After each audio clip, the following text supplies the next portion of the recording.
Good morning, my bass brethren. I am here today with bass number one. This is bass build number one. I built this in 1981 while a student at SUNY Oswego. I was an industrial arts education major, and I was doing a lot of manufacturing and design courses, and I really dug it. But you know what part I didn't like? The education part, where you're going to have a room full of kids with sharp, pointy objects. So anyhow, this bass helped get me kicked out of college. They wanted projects with drawers and fine joinery, which this has none of. But I guess they saw some value in it. They gave me a B. But it's one of my favorite basses. It's an amazing sounding bass. It plays great. The wood is the mahogany. It's Honduran mahogany. It's from Constantine's in New York. It was a wide 7/8 inch board, and I laminated those together, and there's a really nice, V grain pattern going all along down the seam here. It looks beautiful. The back is nicely ribboned, and then there's my favorite was this sort of the storm on Jupiter sunburst there, the big circle there, the grain. So I decided to make that the centerpiece and have it radiate out. And it worked pretty well, actually. The pickup is one of my favorites, the DiMarzio Model G. Great sounding pickup. It's probably next to vintage Fenderbird pickups. It's my favorite pickup. Of course, Leo Kwan, Badass 2. Back in the late 70s, early 80s, it was still all about mass. So, got to have the high mass bridge. The body's pretty heavy. I haven't weighed this bass, but I put it right about 10 pounds. But back then everything was brass. Fender came out with the claw. It was this huge crescent-shaped bridge that was guaranteed to add a pound to your bass. It's just kind of amazing what we did in the search for tone. But mass was a thing, so that's kind of shifted a little bit. I think people like lighter basses now.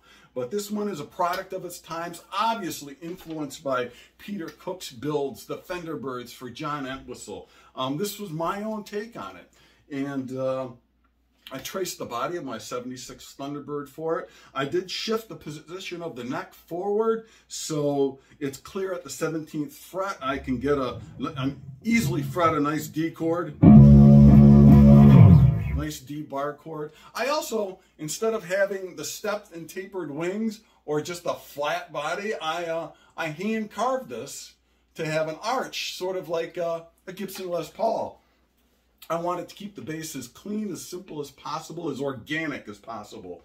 So that hence just the clear nitrocellulose lacquer finish, and I used no grain filler, which was kind of a mistake because I had to, do multiple. I probably put 12 layers of lacquer on this bass.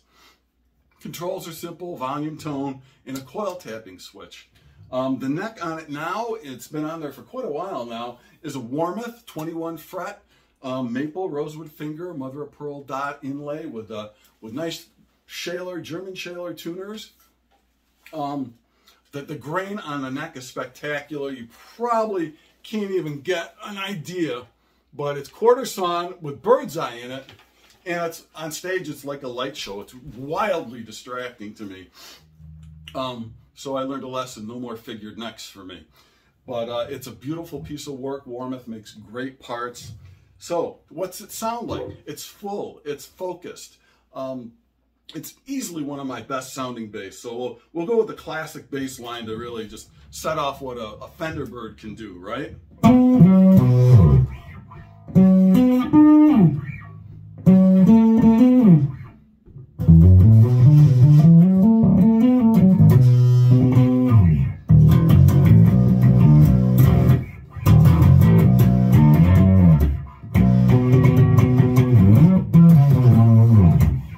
Full, tight, focused. I really love the sound of this bass.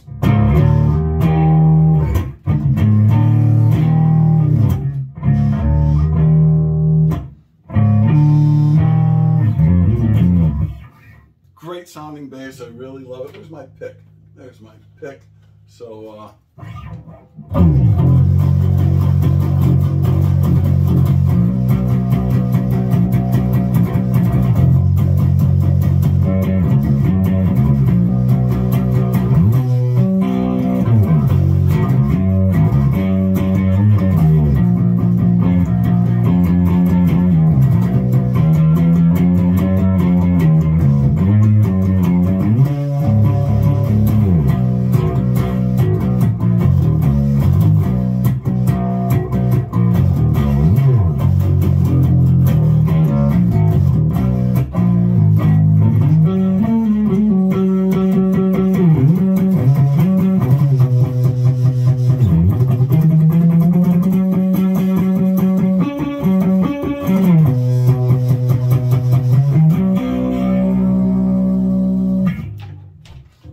line to an original song, Girl of My Dreams, from my my band No Dice back in the early 80s.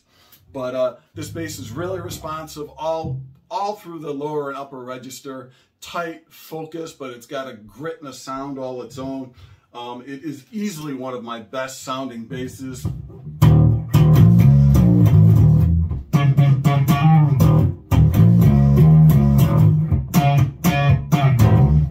Great sounding bass. Hope you guys liked it. Bass number 1. My take on Peter Cook and John Entwistle's Fenderbirds. Solid mahogany, bolt-on construction, maple neck, rosewood fingerboard, the Marzio Model G, and the Leo Kwan Badass 2 bridge. Take care, folks, and keep on rocking.